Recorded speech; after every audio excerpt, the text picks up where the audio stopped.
Je vous salue de l'ambassade des États-Unis d'Amérique à Dakar, au Sénégal, en cette journée de la Terre. Je m'appelle Tulina Bomushingi, ambassadeur des États-Unis d'Amérique auprès de la République du Sénégal et de la République de Guinée-Bissau. Depuis la création de la Journée de la Terre aux États-Unis en 1970, le 22 avril est devenu une journée de mobilisation mondiale pour protéger et restaurer notre planète. Sous le leadership du président Biden, les États-Unis prennent d'importantes mesures pour protéger cette terre que nous partageons tous. Il n'y a pas de planète B.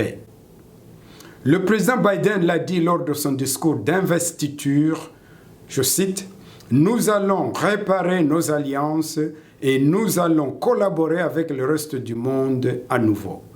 Non pas pour relever les défis d'hier, mais ceux d'aujourd'hui et de demain. » Fin de citation. Nous plaçons les questions du changement climatique et de l'environnement au centre de la politique étrangère et sécurité nationale des États-Unis d'Amérique. Notre réengagement et retour dans l'accord de Paris porte sur des cibles de réduction des émissions et sur la création d'un plan de financement climatique qui aidera à transformer notre économie globale et aller vers un futur plus vert et plus sain. Sur le climat, l'administration du président Biden a établi l'objectif de rendre le secteur de l'énergie libre de toute pollution au carbone à l'horizon 2035, ce qui met les États-Unis d'Amérique sur une voie irréversible pour atteindre une économie zéro émission en 2050. Sur l'environnement, le président Biden engage les États-Unis à atteindre l'objectif de préserver au moins 30% de nos terres et de nos eaux en 2030. Nous encourageons donc d'autres pays à envisager des actions similaires. En ce 22 avril, les États-Unis vont abriter un sommet virtuel des dirigeants sur le climat.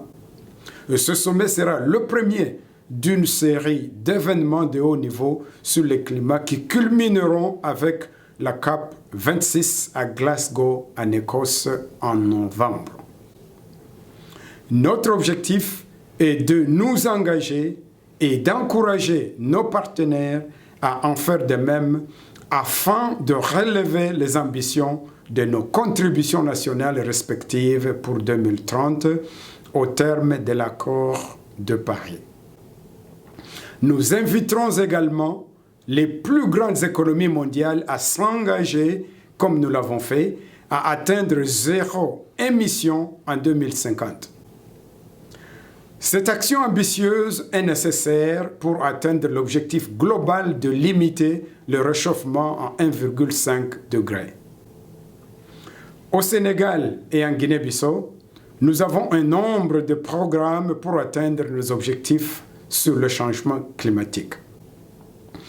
Au Sénégal, par exemple, l'USAID finance des programmes novateurs aidant 380 000 fermiers et pêcheurs à répondre au changement climatique. Grâce à l'USAID et à l'Agence des États-Unis pour le développement financier (EFC), nous investissons dans des énergies propres comme dans le parc éolien de Taïbandiaï, le premier projet commercial en énergie renouvelable du Sénégal qui compense les émissions de 300 000 tonnes de gaz à effet de serre chaque année. Notre projet régional de chaîne de valeur pour la noix de cajou en Guinée-Bissau, Sénégal et la Gambie travaille avec les partenaires locaux pour améliorer la compétitivité de l'industrie de la noix de cajou et réduire son empreinte carbone. Ce programme et tant d'autres aideront à préserver la beauté de notre planète et seront bénéfiques à l'économie, à la santé et au bien-être des générations futures. Mais ils ne sont que les débuts. En cette journée de la Terre, nous invitons nos partenaires sénégalais et bissau-guinéens à vous joindre à nous dans cette belle entreprise pour préserver et restaurer notre planète. Je vous souhaite une belle journée de la Terre 2021. Je vous remercie.